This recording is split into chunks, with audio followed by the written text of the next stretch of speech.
രാത്രികാലത്ത് അടിമാലി ടൗണിലും പരിസര പ്രദേശങ്ങളിലും police patrolling ശക്തമാക്കണമെന്ന് ആവശ്യം.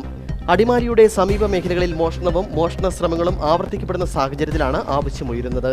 ടൗണിന് പുറമെ സമീപ മേഖലകളിലെ ഇടവഴികളിലും മറ്റും രാത്രികാല പെട്രോളിംഗ് ശക്തമാക്കണമെന്നാണ് ഉയരുന്ന ആവശ്യം.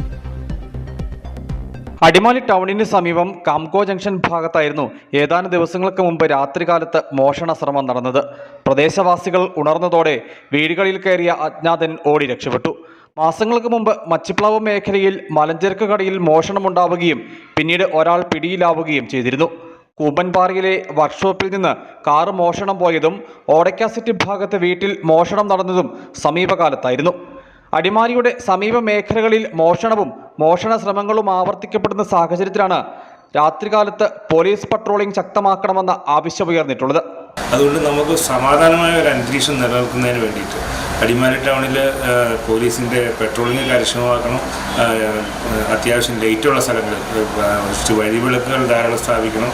പൊതുജനത്തിന് സ്വസ്ഥമായ രീതിയിൽ കടന്നു വരാനുള്ള ഒരു അന്തരീക്ഷം നഷ്ടപ്പെടാതെ സൂക്ഷിക്കാൻ എല്ലാവരും തയ്യാറാവണം എന്നൊരു വിനയമായിട്ട് ഞങ്ങൾ സമിതിക്ക് വേണ്ടി അഭ്യർത്ഥിക്കുക. ടൗണിന് പുറമെ ടൗണിന് സമീപ മേഖലകളിലെ ഇടവഴികളിലും മറ്റും രാത്രികാല പട്രോളിംഗ് ശക്തമാക്കണമെന്ന ആവശ്യം പ്രദേശവാസികൾ മുമ്പോട്ട് വയ്ക്കുന്നു.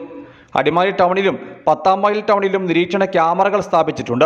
രാത്രികാലത്ത് മോഷണ സംഭവങ്ങൾ ആവർത്തിക്കപ്പെടുന്നതിൽ വ്യാപാരികളും ആളുകളും ആശങ്ക പങ്കുവയ്ക്കുന്നുണ്ട്. News bureau, Adimali.